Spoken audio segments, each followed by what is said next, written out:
Daniel y Marciano, Nicolás. Buenas noches a todos. Ahora sí son todos. Pues es que es 8 de marzo. No sé si por eso. No sé si, me imagino que hay compañeras, ¿no? Pero si por ese tema no se conectaron hoy, ¿no? No sé. ¿Puede ser? ¿Quién sabe? Puede ser, ¿verdad? Ya veremos en los siguientes días. Voy a acomodar. Está así. Emanuel. Bueno, compañeros, es un placer estar aquí con ustedes. Me voy a oír muy chauvinista, pero felicidades por inscribirse al diplomado de ética, problemas de ética jurídica y judicial electorales, porque es una de las cosas que urge que podamos considerar como elemento base para toda la actividad pública. Digo chauvinista porque pues yo soy el coordinador de este diplomado. La Escuela Judicial Electoral tiene este know-how, o sea, es decir, de que quien hace el diplomado, quien lo confecciona, presenta y concluye. Entonces, la clase de hoy tiene varios propósitos. Uno es presentarme ante ustedes como el responsable de este diplomado, explicarles un poco la idea que me llevó a proponerlo, ponerme a sus órdenes en el caso en que ustedes tuvieran dudas a propósito de los contenidos y sus exposiciones.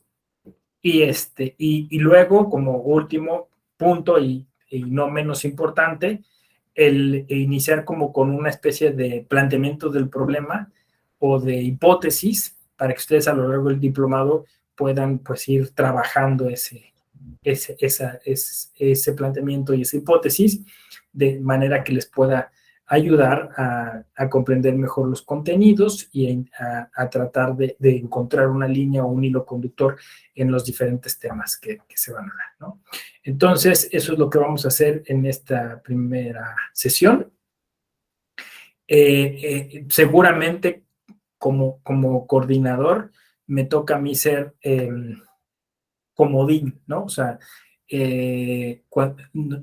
casi todo el temario está asignado a un profesor o una profesora de la Escuela Judicial Electoral, de acuerdo a su perfil y a su experticia, pero cuando no pueden, entonces el que entra siempre al quite soy yo.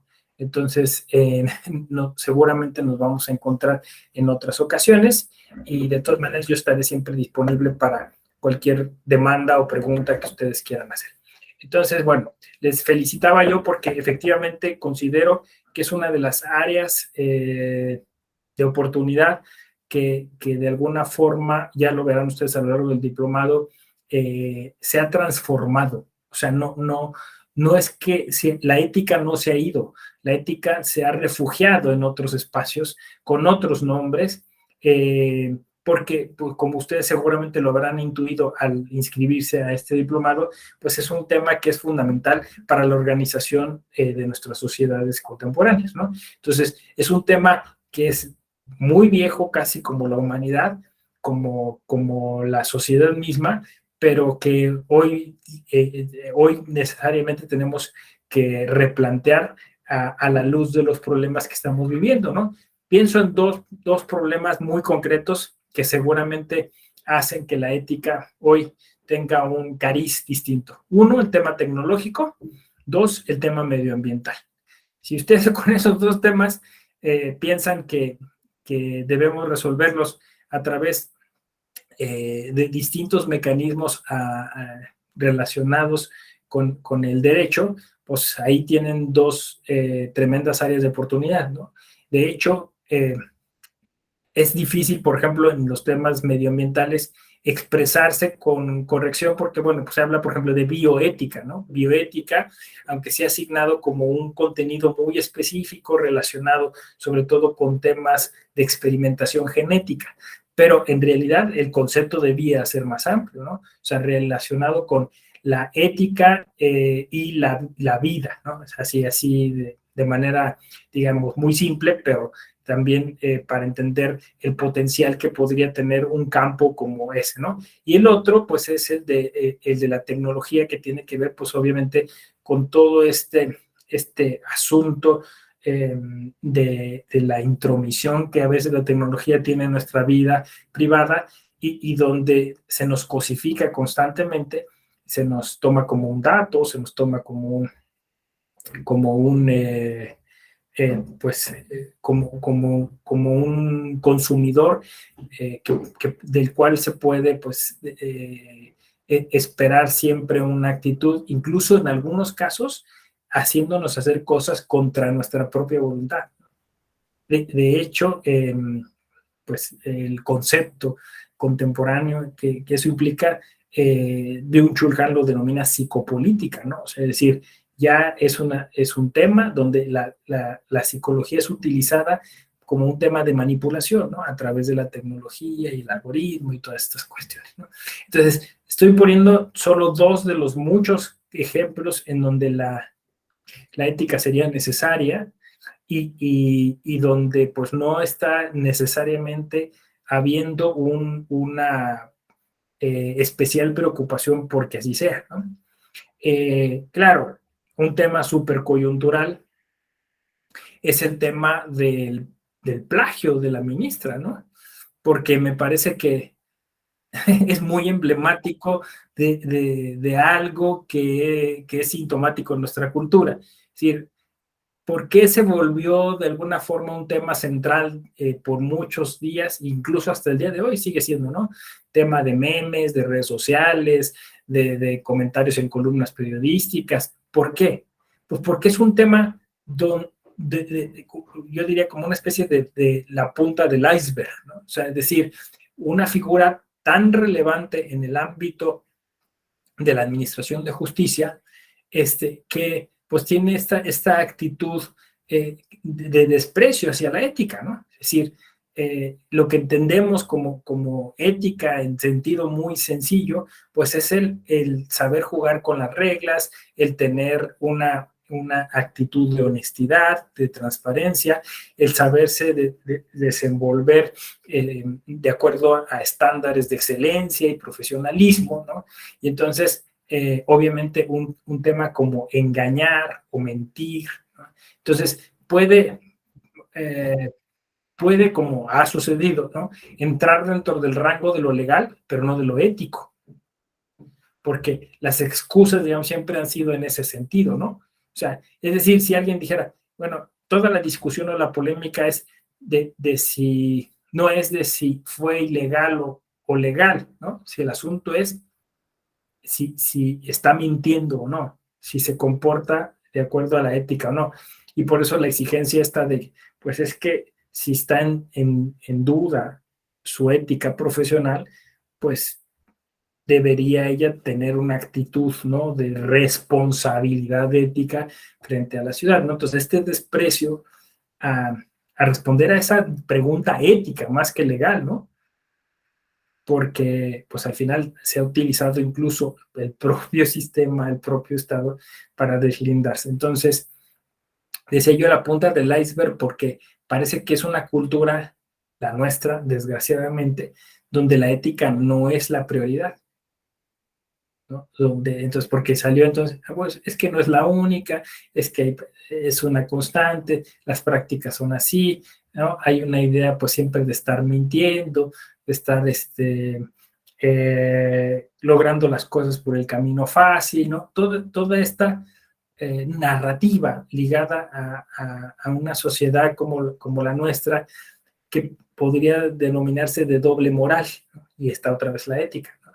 Donde simulamos que queremos ciertas cosas, pero en el fondo seguimos siendo pues la sociedad, eso, ¿no? Que engaña, que manipula, que pervierte, que tergiversa y así, ¿no?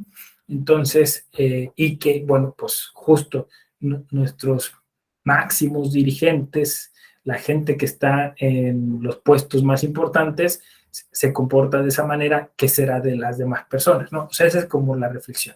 Entonces, yo creo que el inscribirse a un diplomado de ética en estos tiempos aciagos, pues es sumamente importante, ¿no? Es sumamente importante porque, pues, representa una pequeña esperanza de que pueda haber un sector de la población que piensa que todavía hay una posibilidad de un cambio real, ¿no?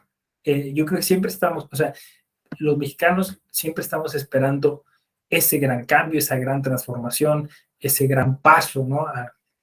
Siempre estamos así, ¿no? Con esa expectativa, pero pues desgraciadamente nos topamos con estos ejemplos, estos casos, ¿no? Y entonces eso puede ser demasiado desalentador, ¿no? Desalentador, porque de alguna forma la ética se convierte como en un modelo, ¿no? O sea, es decir, lo que vamos a tratar de reflexionar a lo largo de este diplomado es de acuerdo a qué o conforme a qué vamos generando esas expectativas de mejora. O sea, la ética tiene que ver con mejorar. Y aquí ya hay una gran distinción. O sea, digo, de hecho, seguro, ese diplomado muchas veces va a salir el tema, ¿no? De la relación entre la ética y el derecho, ¿no? Y ahí normalmente, pues, hay como una reflexión que es como un input, ¿no? Que traemos ahí como introyectada desde siempre, y que son dos sistemas normativos, pero son dos sistemas normativos distintos, ¿no? Incluso les empezamos a asignar características a uno y a otro, y eso para una generación funcionó, o sea, sirvió decir, el derecho y la ética están absolutamente separadas y se pueden distinguir. Hoy no nos sirve porque sería insensato decir que, por ejemplo, el contenido de los derechos humanos no tiene que ver con la ética, ¿no? Por ejemplo, o sea, en algún momento pues a lo mejor se podía decir, no, pues es que positivizar, sí, pero finalmente pues, tienen un contenido que va relacionado con simplemente qué es la persona y qué, eh, qué acciones espera la persona de mí, ¿no? Yo como autoridad, por ejemplo, ¿no? Entonces, sí hay un sustrato ético, digamos, en eso, y incluso en cada una de las conductas que se espera de quien interpreta los derechos humanos, ¿no? Incluso el tema de la interpretación es un tema relacionado con la ética. Entonces, hoy no es así tan absoluto como en algún momento se pensó separarlos. Pero curiosamente, si el derecho aspira a cumplir con los mínimos, la ética aspira a cumplir con los máximos. Esa es la gran, quizá, diferencia. Pero de que son complementarios como sistemas normativos es una realidad. Y que en algunos casos incluso la línea es tan delgada que es difícil ver. Y que en cualquiera de los casos, al ser complementarios, frente a una propuesta de tipo jurídico, estaría una propuesta de tipo ético. Es decir, si quisiéramos que realmente se diera ese cambio tan anhelado, no solamente tendríamos que seguir el camino del derecho, sino también el camino de la ética. El camino de la ética. Entonces, es por eso que a pesar de toda la, pues sí, de la batalla que un cierto tipo de postura epistemológica desde la teoría jurídica ha despreciado a la ética, pues ahí sigue la ética, ahí sigue la ética, ¿no? Como un elemento importante para y complementario a los estudios relacionados con el derecho, ¿no? Y no es la excepción con el derecho electoral. Entonces, aquí incluso nos preguntaremos si la ética electoral tiene características específicas y distintas a la ética jurídica o a la ética constitucional, ¿no? Es más, si existe una ética ligada al ejercicio de la Constitución, ¿no? Todos estos problemas de la ética, vamos a llamarla así, jurídica contemporánea, son importantes de abordar, ¿no? Y además, curiosamente, nos lleva siempre a una especie de propuesta práctica. Esto es curioso porque uno puede decir, un diplomado de ética parecería sumamente teórico, pero no, normalmente la ética apela a un cambio de conducta. Entonces resulta que algo que parece sumamente teórico termina siendo o termina incidiendo de manera mucho más puntual en el cambio de prácticas y conductas, ¿no? Que eso es lo que tiene la ética, o sea, porque la ética, al final de cuentas, aspira a hacernos mejores personas y por tanto mejores profesionistas y aplicar de mejor manera el derecho, ¿no? Entonces, hasta ahí está porque, claro, el derecho, si no tuviera la ética, se aplicaría de cualquier modo. Estando la ética presente, se aplica del mejor modo posible. Ahí está el secreto, ¿no? Por eso es que la ética es necesaria. Incluso hay filósofos que dicen que incluso es por muchas razones más importante y poderosa que el propio derecho. Porque, porque el derecho requiere de la coacción y la ética no. La ética se cumpliría porque en sí se entiende como algo bueno, como algo correcto, como algo positivo. Entonces tú el derecho lo cumples porque tienes miedo a las sanciones. Y la ética, al contrario, la cumples porque tienes eh, eh, apego o pasión por, por, las, por los premios, ¿no? Por los beneficios que te puede reportar hacerlo. Y eso entonces, pues sí sería un cambio, como dicen los filósofos, paradigmático, porque frente a un incentivo, ¿no? Piensen en los niños, ¿no? Si no lo haces, te pego, ¿no? Si no lo haces, te castigo. Si no lo haces, no te doy tal cosa, ¿no? Frente a si lo haces, vas a ser mejor estudiante, si lo haces, vas a recibir elogios, si lo haces, vas eh, a hacer que las personas te reconozcan, ¿no? Que los demás te aprecien, ¿no? ¿Qué puede funcionar mejor? Trasládenlo al ámbito social, ¿no? Y en cualquier caso, o sea, no se contraponen. Digamos que mientras que el sistema normativo jurídico es un sistema normativo, vamos a decirlo así, imperfecto, el de la ética sería un sistema perfecto, ¿no? En la teología hay un ejemplo similar, ¿no? En la teología dice que hay dos formas de irte al cielo, la contrición y la atricción. La atricción es cuando te vas al cielo por las penas al infierno, ¿no? O sea, no, pues imagínate, voy a estar quemando ahí toda la vida, ¿no? Y la contrición es cuando lo haces de corazón, o sea, dices, oye, veo que esto es bueno y lo quiero hacer y lo cumples, y entonces te vas al cielo porque cumples con esa convicción, ¿no? Y entonces una forma perfecta de irte al cielo y una forma imperfecta. Las dos te vas al cielo, pero el problema es que, pues por una te vas, eso, ¿no? Digamos, de forma no tan correcta y la otra de forma correcta, según la teología, ¿no? Pero bueno, es una metáfora que nos sirve para pensar sobre estos temas, ¿no? Incluso también la pedagogía dice, ¿no? Que ya tenemos que empezar a enseñar de forma afirmativa y no negativa. O sea, a los estudiantes hay que incentivarlos, no estarlos amenazando. Pero a ver, voy incluso argumentando más en ese aspecto.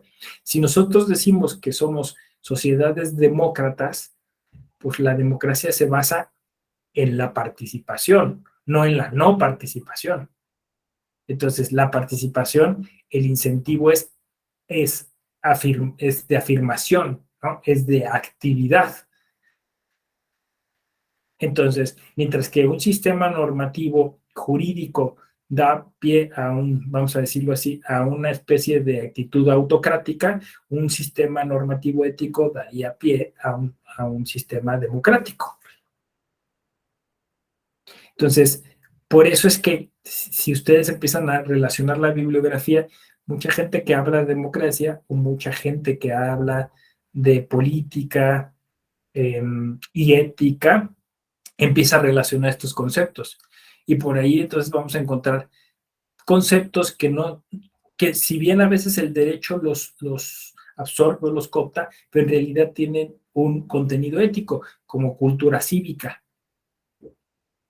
Cultura cívica es un tema de ética, que eventualmente la ley dice, la cultura cívica o el Instituto Nacional Electoral tendrá estas facultades para implementar o desarrollar la cultura cívica, pero la implementación en sí es un tema de ética, porque significa respetar. Y ahí es donde vamos viendo, ¿no? O sea, justo ahora estamos pensando, estamos elaborando un curso sobre la reforma electoral, sobre el plan B, ¿no? Pues hay un tema de austeridad. Es el principio que mueve toda la reforma de este año es la austeridad. Vamos a suponer que o sea, compramos ese principio, aunque sabemos que hay un trasfondo, lo que ustedes quieran, pero compramos ese principio. Ese principio es ético, porque la austeridad no supone no supone solamente el tema del manejo de recursos y ya, ¿no? O sea, supone una actitud de, ¿cómo podría decir? Pues de maximización de recursos, ¿no? No sé si me explico. O sea, es un tema ético.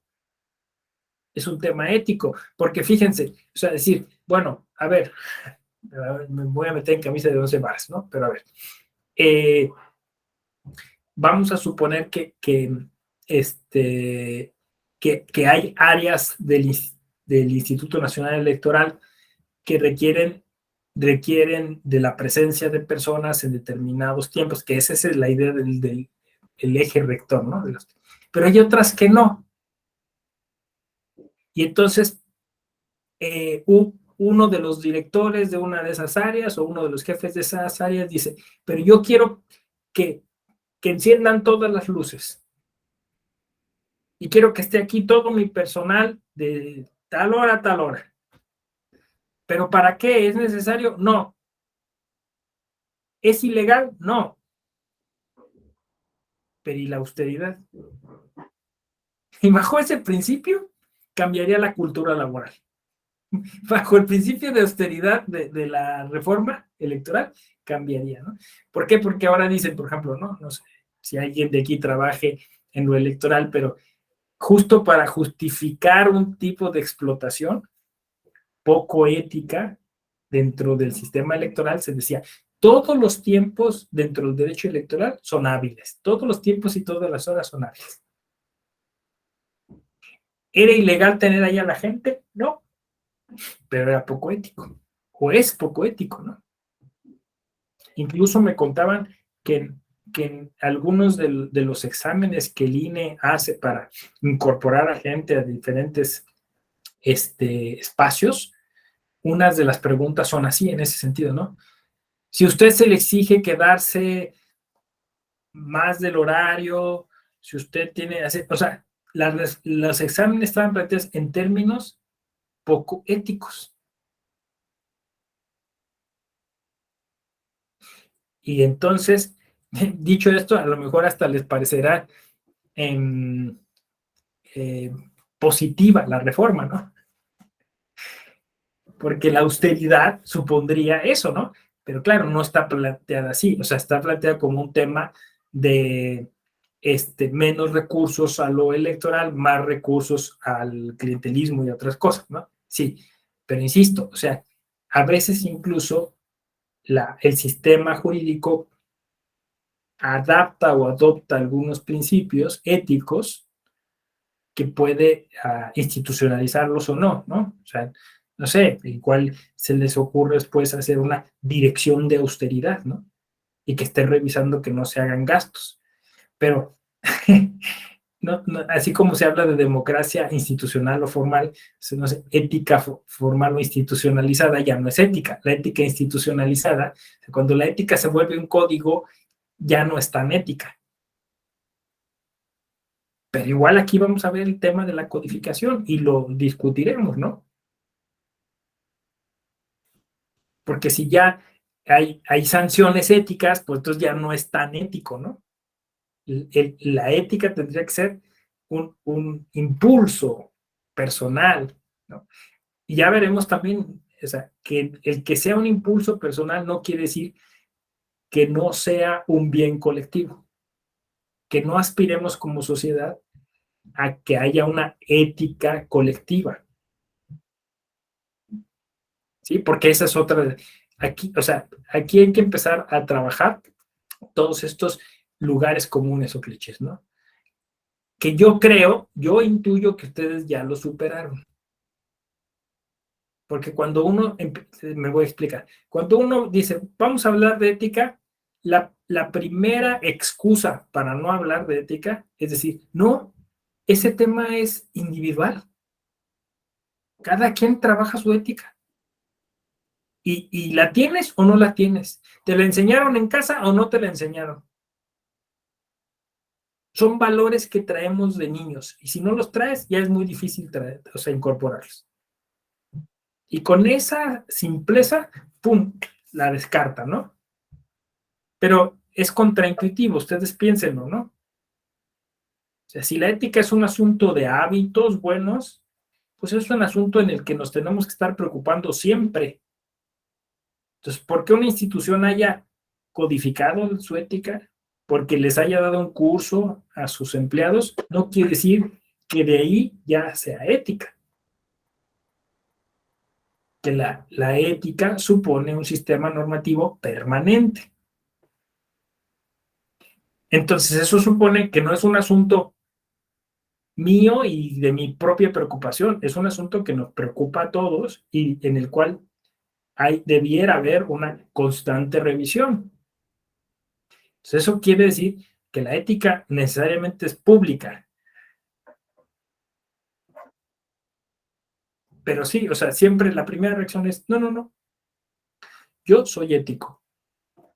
De hecho, si ya alguien dice yo soy ético, ya empezamos mal.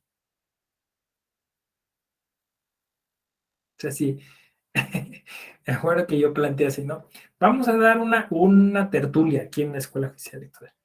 Y decían, ¿qué tema? Entonces yo dije, el tema va a ser la ciudadanización de los organismos públicos electorales, ¿no? De los órganos públicos electorales. ¡Oh, qué escándalo! ¿Cómo crees? Los soples están ciudadanizados. Y dije, a ver, es que el hecho de que formalmente haya habido reformas y que haya instrumentos y herramientas para ciudadanizar a los organismos electorales, no quiere decir que necesariamente están ciudadanizados. Y en cualquier caso, siempre hay posibilidad de mejorar, ¿no? Entonces, preocupa a veces la actitud de decir, no, esto no se revisa, ya lo tenemos. Y quizá pues, el primer paso es la humildad, ¿no? O sea, es decir, siempre se puede mejorar en todos los aspectos de la vida. Entonces, no habría aspecto que no entrara en el rango de la ética, porque todo es mejorable, ¿no? Entonces, un poquito ahí, pues es justo eso, insistir en esa posibilidad de implementar más que eh, infraestructura ética, o sea, es decir, un código, una dirección, alguien que revise, más que eso, competencias éticas. Entonces, es lo que vamos a plantear, o sea, que la gente logre identificar cuáles son esas áreas de oportunidad en las que se pueden mejorar ciertas cosas. cómo podemos ser más profesionales, cómo podemos aspirar a la excelencia, ¿no? Y esto hoy tiene incluso nombres sofisticados, ¿no? En las empresas privadas le llaman compliance, ¿no? Y alguien dice, bueno, porque en las privadas tienen un mercado y tienen que satisfacer al cliente y un servicio al cliente. Bueno, pues es que en el servicio público la diferencia no debería de ser mucha, ¿no? ¿Por qué? Porque al final de cuentas, en el servicio público también hay un destinatario que está pendiente de que ese servicio se realice con excelencia y profesionalismo, ¿no? Es el ciudadano, la ciudadana, que además, a diferencia de la iniciativa privada, en la pública ya pagó el ciudadano. O sea, el ciudadano llega al servicio ya hecho ya su pago a través de los impuestos, ¿no? O sea, el que está sentado en el servidor público ya recibió la contraprestación, ¿no? Pero el trato, pues ya lo conocemos, no es siempre el más adecuado. Entonces, hablar de servicio público, hablar de vocación de servicio, hablar de la profesionalización del servicio público, pues eso es ética.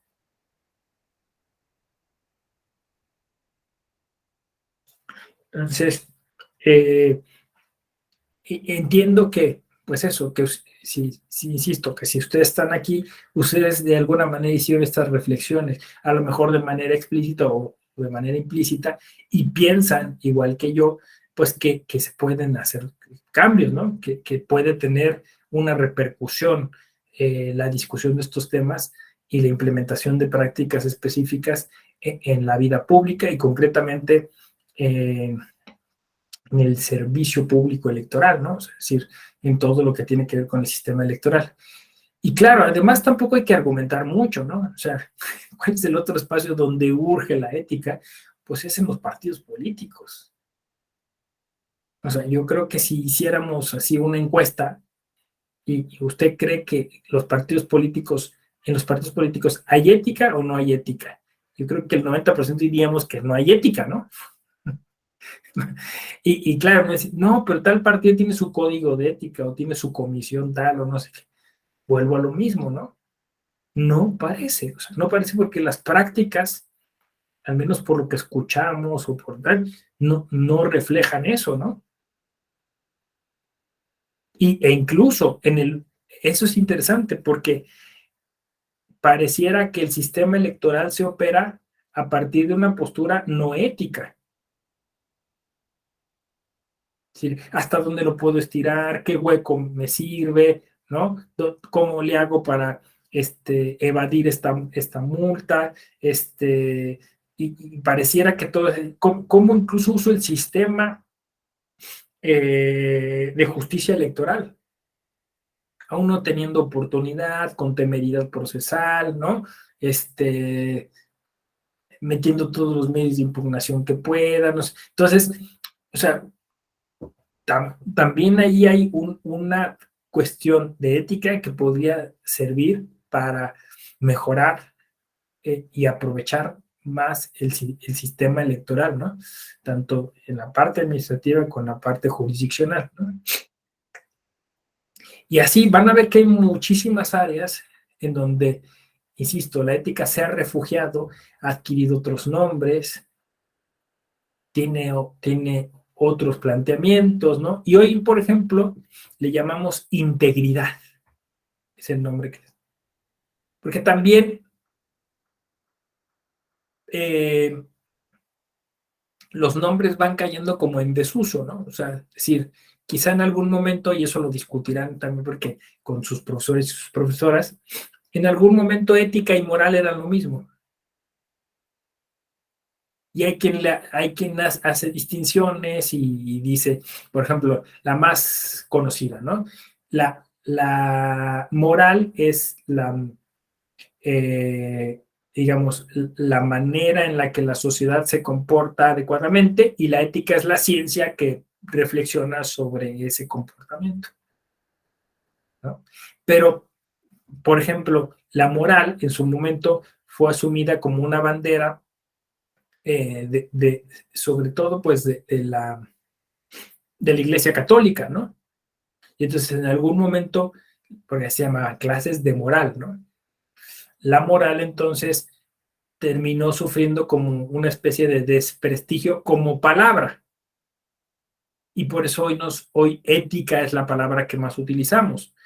Pero, insisto, hay quien ya usa integridad como una nueva palabra, ¿no? Hay quien las puede asociar, hay quien las puede distinguir, hay quien las considera sinónimos, hay quien las considera distintas, ¿no?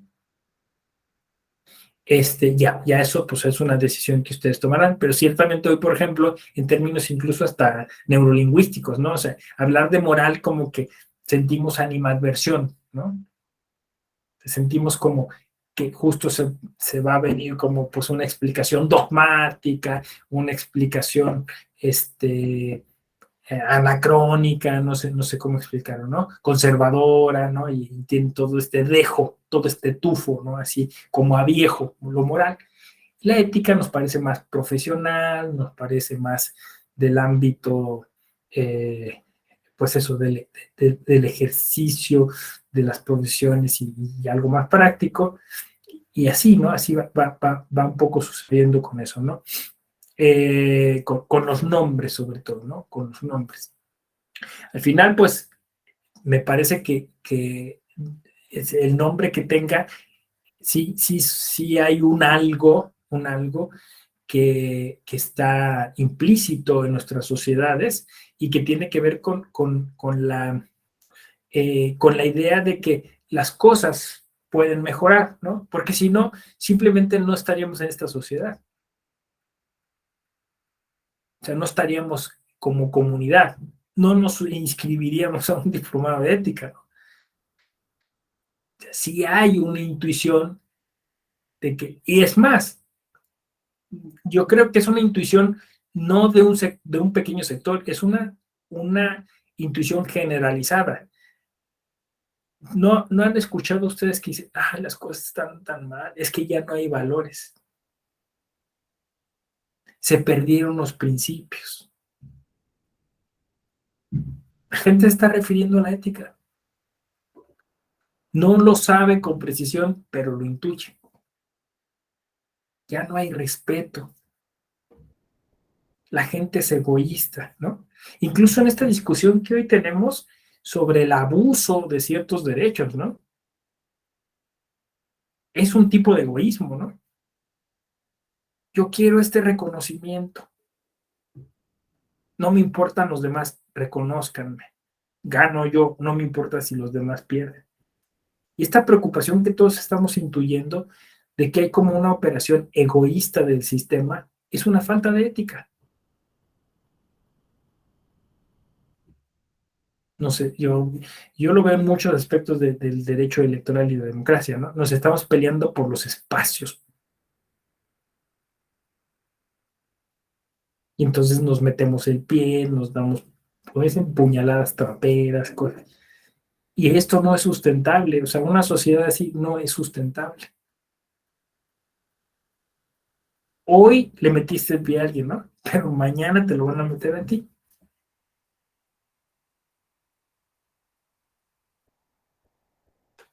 Entonces, sí, me parece, urge la ética, ¿no? Sin ser, ¿cómo dice?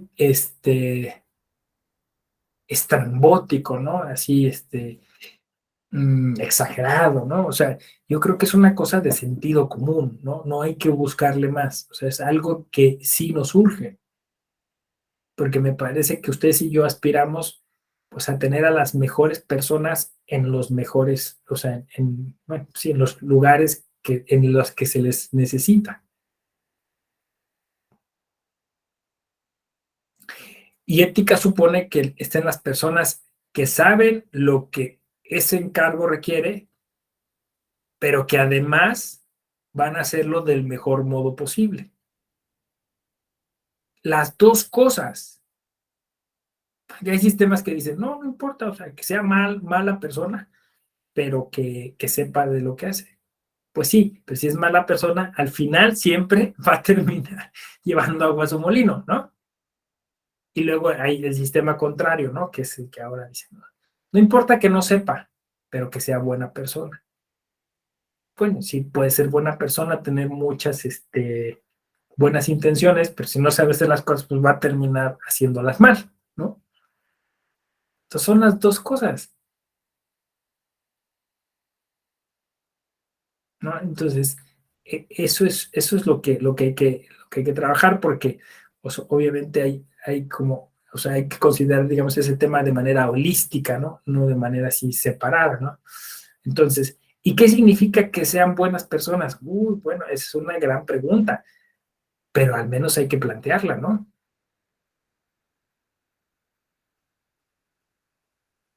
Porque digo, yo he estado aquí hablando de manera positiva, por decirlo de una forma, pero pude perfectamente iniciar esta clase al revés, diciendo, a ver, la corrupción. México es uno de los países más corruptos en el mundo.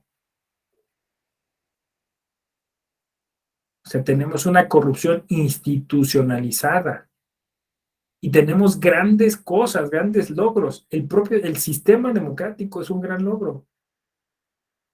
Nuestra democracia es un logro, pero lo echamos a perder por la corrupción.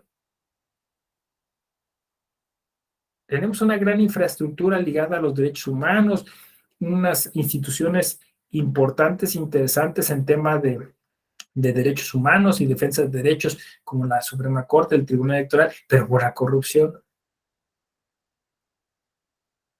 sí se dan cuenta, o sea, por la corrupción, no, a veces se vuelve un poco confiable, o a veces llega una persona que no tiene esa moral intachable, como es, y que eventualmente ponen en tela de duda su integridad académica. Se discute, bueno, ¿y eso qué importa? No es necesaria una tesis para tener la capacidad técnica para juzgar. Bueno, sí, pero no es de buenas personas mentir. Y eso es lo que estamos discutiendo, ¿no?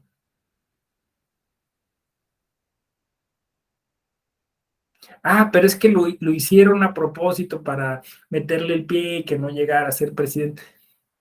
Pues sí, eso también es otra falta de ética. Sí, pero estamos peor, ¿no? O sea, es decir, no hay para dónde mirar porque, o sea, al final, y así parece operarse el sistema electoral, ¿no? Este candidato que viene a decir de este otro y a ver quién es más malo, ¿no? Y, y gana el que sea menos malo o el que logró decir más mentiras del otro, ¿no? Yo creo que nadie en este país quiere realmente un sistema así, que le llaman cacocracia, creo, mediocracia, ¿no?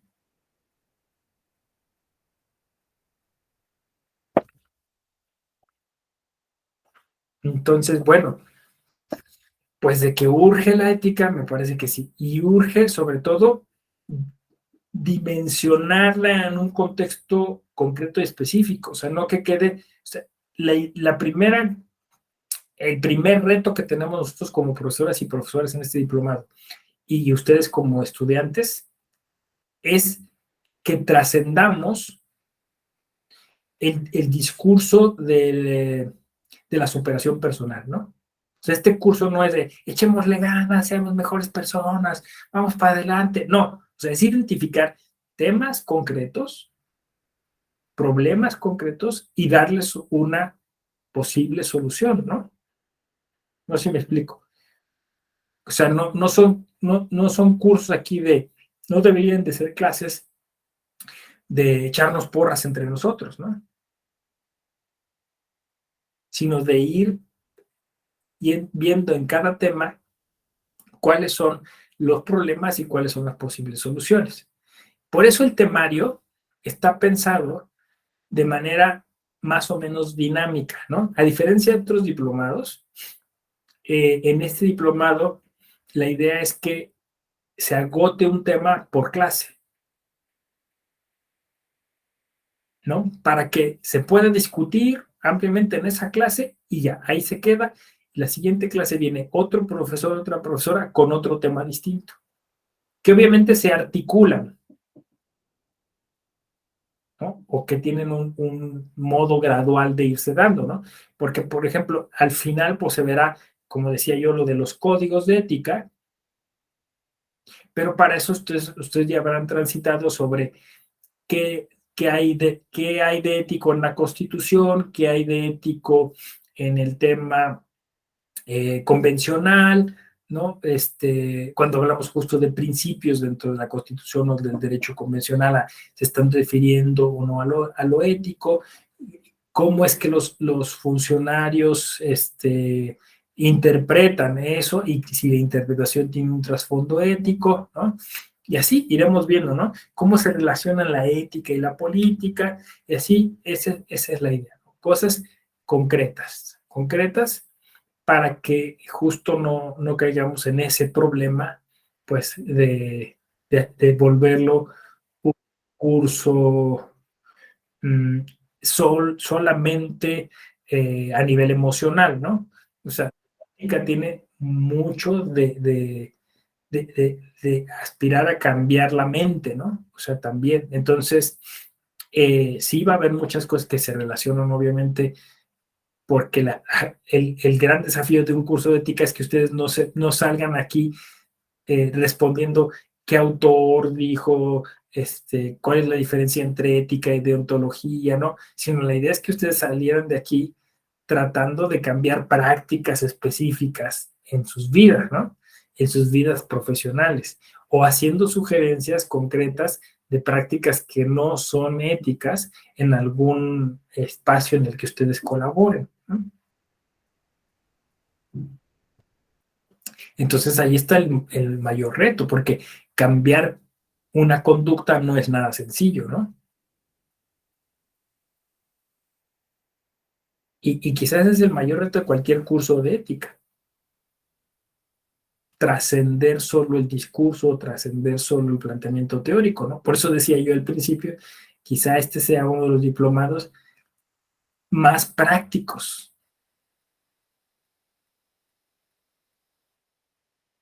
porque al final es, decido no hacer esto, o decido hacer esto de otro modo, o decido así, ¿no? Yo decido y lo empiezo a hacer, no lo dejo en el planteamiento, lo empiezo a hacer. ¿Cómo ven? ¿Les parece? ¿Les gusta la idea? Sí, parece desafiante, ¿no? Pero ya verán ustedes que va a ser entretenido. Creo que es muy buena hora que sea ya por la noche.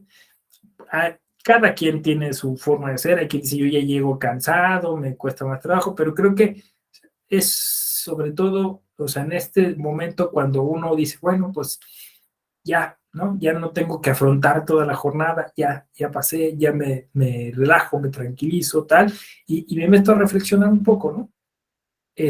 Incluso el que ese posible cansancio también puede ser utilizado de alguna manera, porque entonces te ayuda a estar, pues, un poco más centrado, ¿no? Porque cuando uno tiene como la ansiedad de afrontar el día, pues a lo mejor eso representa otro tipo de aproximación, ¿no? Epistemológica, está uno más preocupado, de aquí voy a salir a la oficina, voy a hacer, que ese podría ser el reto de los diplomados de las 7 de la mañana, ¿no? De las 9. Pero a esta hora creo que pues ya al final está uno en su casa, ¿no? O está uno ya más tranquilo y ya puede hacer como estos ejercicios. Incluso se lo puede llevar uno después a la cama, ¿no? O sea, ya me voy a dormir, me quedo así pensando, reflexionando y se puede hasta como empezar el cambio, ¿no? Como por osmosis, ¿no? lo, lo interiorizas en la noche, ¿no? Puede servir, ¿no? Entonces creo que va a ser un ejercicio interesante y yo estaré aquí para acompañarles. Estoy a sus órdenes, cuéntenme, qué expectativa tienen sobre el curso, quieren compartirnos por qué les llamó la atención, escribiste este diplomado, veo, bueno, que algunos ya han estado en otros diplomados, vuelven ahora a ética, y estoy aquí a sus órdenes para que, así de manera breve, si quieren, socialicemos un poco, igual hasta se conozcan, ¿no? O ya se conocen, pero pues como ustedes gusten, presentarse, no presentarse, decir por qué están aquí. Cuéntenme. Usted diga, maestro. Adelante, Marciano, ¿no? Abriste Sí. tu micro. Maestro, buenas noches. Buenas noches a todos. Mi nombre es Marciano Nicolás Peñalosa Gama. Me considero un estudiante de la Escuela Judicial Electoral. Ya he tenido el gusto de que usted sea mi maestro en anteriores cursos. El motivo que me llamó en el diplomado de la ética es precisamente el cómo afrontar el día a día. Perdón, soy abogado postulante. Una de las materias que estoy postulando es Derecho Electoral, casualmente. Y me estoy haciendo ya como una transición hacia los juicios orales penales propiamente. Estoy en ese inter, pero no deja de llamarme la atención siempre el derecho electoral y lo litigo. Me gusta litigar la materia. El por qué estoy en el diplomado, quizás una de las grandes preocupaciones que tiene uno como abogado es siempre hacer una defensa de excelencia. Ese es un gran reto como abogado, pero sobre todo ser muy ecuánime en lo que uno debe o puede y debe hacer. La congruencia de cómo pensamos actuar. A veces hay un choque entre los intereses que puede uno estar defendiendo como abogado, ¿no? La razón por la que también estudié derechos humanos fue precisamente cuando fui servidor público. Dije, bueno, ¿en qué me pude haber equivocado en esta función? Hoy como abogado ya tengo algunos años de egresado. También me pregunto cuántos errores pude haber cometido. O fueron intencionales. A veces es una reflexión que tiene que hacer uno consigo mismo. Yo, la primera vez que realmente tomé en serio la ética, y quiero ser muy sincero, de eso se trata este curso, este diplomado, fue cuando tuve en mis manos el libro de Fernando Sabater, realmente, Ética para Amador. Después sacó el libro de Ética con Urgencia también. Y eso me motivó, me orilló a leer Éticas en Nicomaco de Aristóteles. Entonces, he tratado dentro de lo posible, quiero decir dentro de los rangos de lo posible, porque depende mucho de las defensas que se plantea uno, es eso, la ética.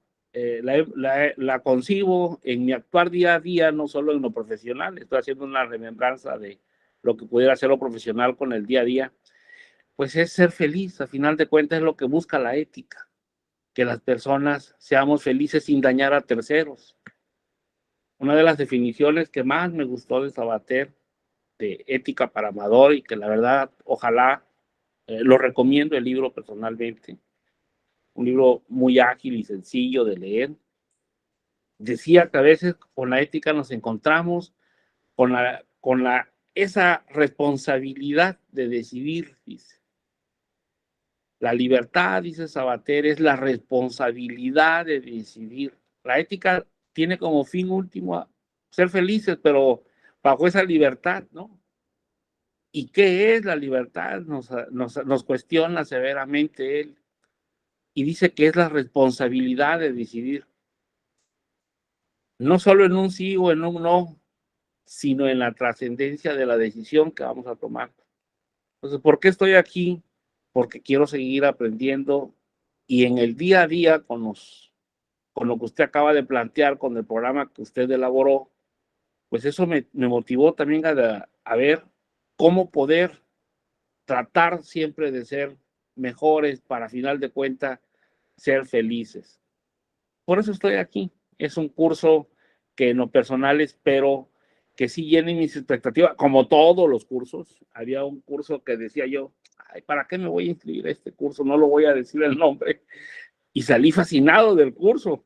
Entonces dije, si me gustó aquel curso que hizo ese diplomado que hizo la escuela judicial, entonces eran de 9 a 11 y que sí me alteraba toda la mañana. Dije, con mayor razón ahorita que es acá son las 8 de la noche, obviamente yo vivo en Quintana Roo y termino a las 10 de la noche. Dije, pues con mayor razón, yo ya llegué de hacer todos mis mandados por lo regular, ya me eché un baño, como decimos acá en la costa, y a esperar su diplomado. Muchas gracias, maestro, y saludo con mucho respeto a todos mis compañeros. Espero que se incorporen mañana otras personas. Gracias, maestro, y buenas noches. No, gracias a ti porque obviamente pues vas a ser muy importante, ¿no? Para este curso porque vas a sumar en tanto que eres lector de temas de ética y que tienes un entusiasmo particular por la materia y que te preparaste para estar en este horario. Y yo creo que así como tú, seguramente los demás van a sumar desde su punto de interés, desde su historia personal, incluso desde su experiencia misma, ¿no? Eso es lo interesante de un diplomado de ética, ¿no? Que todos al final pues hemos pasado por un momento en el que aquí hubiera sido mejor si se hubiera hecho esto, o yo mismo hubiera mejorado si hubiera hecho esto, ¿no? Gracias, Marciano Nicolás. José Alfredo, adelante. Gracias. Buenas noches, compañeros, profesor. Bueno, pues creo que para poder hablar del interés que tengo en este curso, yo soy su servidor José Alfredo Hernández San Vicente, ahí está mi nombre de todas formas en el listado de asistentes. Creo que para poder hablar del interés del curso, a mí se me facilita hablar de lo que estoy escuchando ahorita, ¿no? Creo que eso acredita ya un interés. Por principio, hablar de justo en este momento me estaba acordando, hubo un tiempo en el que tuve mucha cercanía con muchos dueños de empresas. Me correspondió ser en algún tiempo regulador de empresas de seguridad privada en materia federal y tenía mucho contacto con dueños de empresas. En alguna ocasión, uno con el que logré tener una amistad, platicábamos de los hijos y yo le decía, mira, tenemos un problema porque estamos enseñándole a nuestros hijos a ser morales en un mundo inmoral. Y la verdad es que al decírselo, en el momento en el que lo razoné, porque platicando siempre uno aclara sus ideas, al momento que lo razoné me pareció brutal la afirmación, o sea, aplastante, ¿no? Educar a tus hijos de forma moral para que salgan a un mundo inmoral, educarlos en la ética para que salgan a un mundo que no la tiene, ¿no? Me parece algo complicado. Ahorita estaba comentando este tema de ética tiene que ver con felicidad, lo acepto, lo admito. Solo que hay un problema en esa concepción y de hecho nos la dice Marta Albert en la lectura que se recomienda que hagamos para este módulo, que son 20 páginas. Nos habla del relativismo, inicia hablando del relativismo, ¿no? El relativismo ético en tanto individual es lo bueno y lo malo dependen de la opinión de cada cual. Híjole, qué problema, ¿no? Qué problema, porque lamentablemente hay gente o hay integrantes en nuestra sociedad que sostienen conforme a su punto de vista que lo malo que están haciendo es bueno, ¿no? Y no hay manera bueno, se los podemos refutar, pero ellos, en tanto es un pensamiento individual, para mí es bueno, ¿no? Y en nuestra sociedad existe una frase igualmente aplastante que dice, de que lloren en mi casa, que lloren en la tuya, pues que lloren en la tuya. Híjole, grave, gravísimo, terrible, ¿no? estamos hablando de esta, pues insisto, salir a una sociedad que no tiene ética y que todos los días te empuja en esa dirección. Ajá. Alguna vez vi una película, no recuerdo muy bien, no recuerdo el nombre de la película, donde un perrito pastor ovejero está un poco loco y saca las ovejas del corral y las va empujando para que se vayan a un despeñadero y las tira por el despeñadero, ¿no? Y así me imagino a la sociedad, un montón de ovejas corriendo hacia el despeñadero y aunque hay una oveja que quiere ir en sentido contrario, te están empujando y te están empujando y te están empujando, ¿no? Y mañana te vuelves el necio, el inadaptado, o incluso el excluido, ¿no? Ajá. Dices, oye, a ver, entendamos esto. La forma en la que actúo es porque procuro apegarme a las reglas convencionales que tenemos para que seamos todos felices. Ah, no, pues es que tú eres tonto o eres inadaptado, insisto, o te debemos de excluir del grupo, porque el grupo ve por sus propios intereses. Es muy, muy complicado entender esto. ¿Por qué? Porque en el mismo momento en el que también están hablando de la ética como un contexto específico, particular, inherente a cada uno de los que estamos en este curso, yo sé que me va a servir, estoy seguro, por eso lo tomé, si no, la verdad, pues mejor me pongo a ver la tele a las 7 de la noche, ¿no? Hay cosas que ver en las aplicaciones, pero a pesar de que sé que me va a servir, entre más puedo aceptar que me sirva, eso aumenta mi frustración. ¿Por qué aumenta mi frustración? Porque, insisto, me encuentro afuera con personas, con instituciones que no son éticas. Yo trabajo en el Tribunal Colegiado de Apelación del 32º Circuito, aquí en Colima, Poder Judicial de la Federación. Recién entre ayer y hoy se estuvieron emitiendo varios comunicados de apoyo a la ministra presidenta frente a las agresiones y los ataques en redes sociales de que ha sido objeto.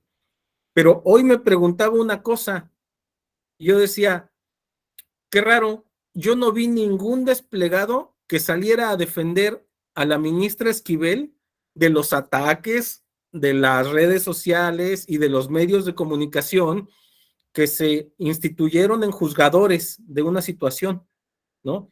Y no salió ningún desplegado. Mi análisis es que, pues es que es bonito estar del lado de la presidenta de la Suprema Corte. Ya ni siquiera, y un problema, ya ni siquiera de una ministra, no, de la presidenta. ¿Por qué este punto? ¿Por qué hablar de esta situación en particular? Primera, porque es actual, todos la conocemos. Segunda, explica lo que estoy diciendo. Ajá.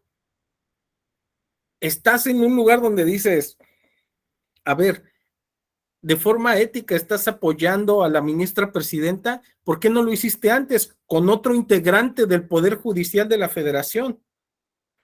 ¿No?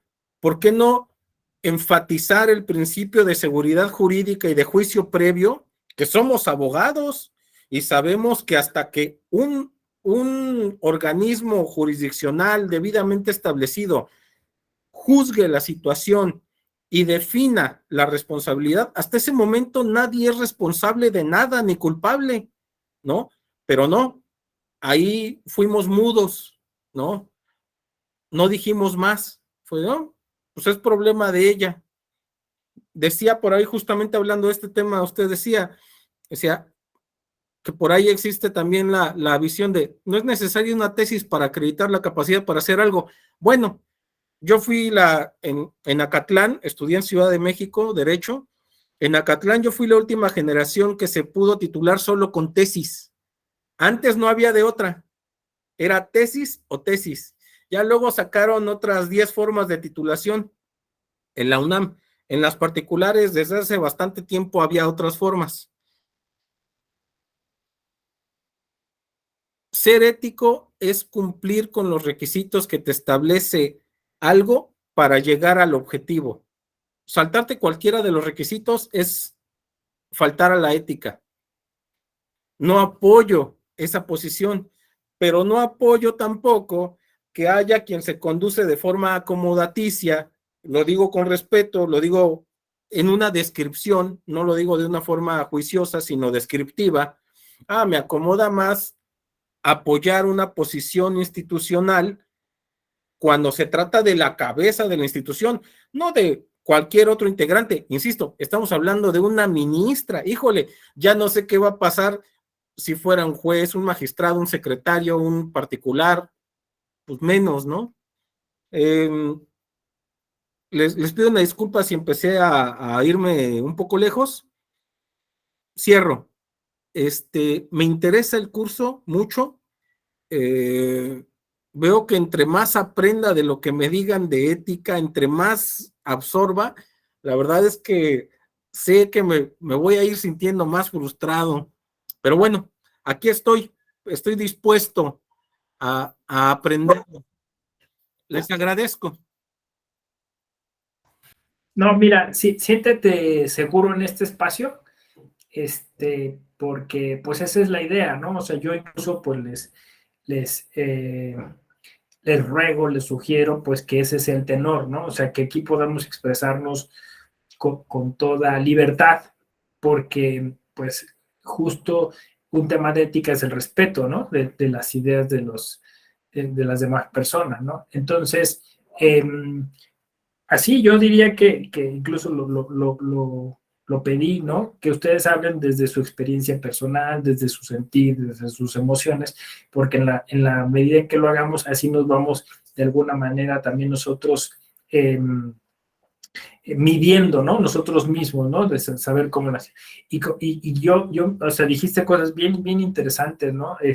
Cómo formar a la próxima generación de manera ética frente a un mundo que no es ético, ¿no? Que no pretende ser ético, que ve en la ética, pues eso, una pérdida de tiempo, ¿no? O sea, sí no es un tema mainstream, ¿no? Es un tema que se soslaya, que se desprecia en muchos lugares, ¿no? Y luego me quedo con esto último que también dices, José Alfredo, que es sumamente importante, puesto que, como dicen, una golondrina no hace verano, que constantemente estemos revisando la forma en la que nosotros apoyamos o no apoyamos ciertas cosas o defendemos ciertas cosas frente a otras, y que eso pues lo hagamos, o sea, ética significa ser objetivos, significa ser imparciales, significa ser críticos en algún momento, ¿no? Y quizá, como dijiste tú, usaste una expresión, me parece adecuada, acomodaticiamente, ¿no? O sea, el problema de la falta de ética, o sea, cuando yo dije la corrupción, es esa, ¿no? O sea, que hay personas en este país que no quieren comprometerse con las cosas, y entonces justamente pues estamos viviendo un tiempo en el cual las personas hacen lo que más les conviene en lo personal sin pensar en lo colectivo, ¿no? Entonces, ¿dónde quedaron los temas del bien común? ¿Dónde quedaron los temas de los objetivos comunes? ¿Dónde quedaron el tema de la justicia social? ¿No? O sea, porque decía yo, no es sustentable. Yo tuve justicia, pero todos los demás no. Y luego entonces, ¿de qué me va a servir mi justicia? ¿No? ¿De qué me va a servir haberme aprovechado de eso? ¿No? Entonces, sí, yo creo que de alguna forma ética va ligada necesariamente a pensamiento crítico, y que seguramente habrá muchas cosas que a lo mejor alguno de nosotros diga, alguno de los profesores diga, que pueda ser criticable, o sea, que pueda ser expuesto como, miren, no es tan ético lo que está diciendo, ¿no? Porque de eso se trata. Al final se trata de mejorar, de deconstruirnos. Y yo les debo confesar que muchas cosas, yo he dicho muchas cosas, o he pensado muchas cosas, o he hecho muchas cosas, que a la postre digo, hoy después de algunos años, de algunos meses, no debía haberlo hecho así, ¿no? Y en algunos casos uno puede pedir disculpas, pedir perdón, incluso puede uno reparar el daño que ha hecho, y en otras pues te toca al menos no volverlo a hacer, ¿no? No volverlo a pensar así. Si ya tenemos esa actitud, me parece que arrancamos sumamente bien, ¿no?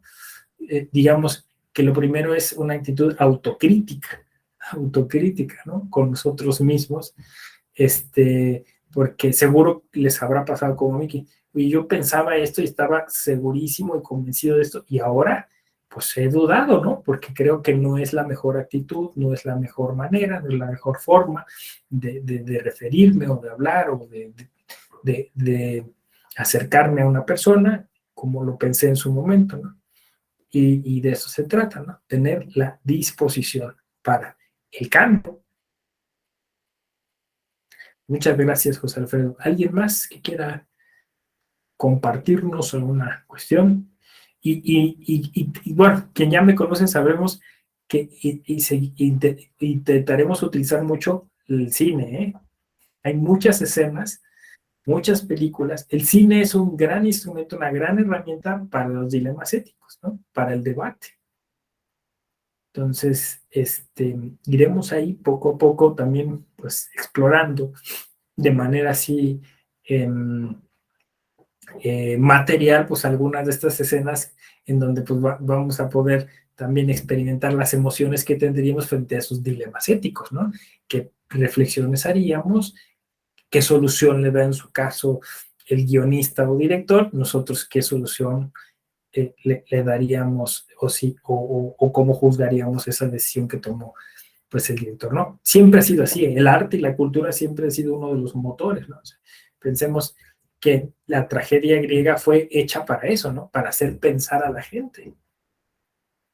La Antígona es una tragedia griega pensada justo en exponer estos dilemas entre el sistema normativo jurídico y el sistema ético, ¿no?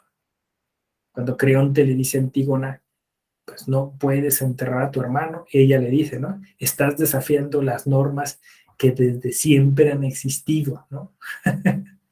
y tú pasarás a la historia pues como eso, como un autócrata que no respetó esas normas sociales en las que todos creemos, porque dejar a tu muerto insepulto es algo que va más allá incluso de esta vida, ¿no? Pues estaban poniéndonos a discutir desde entonces sobre estos temas.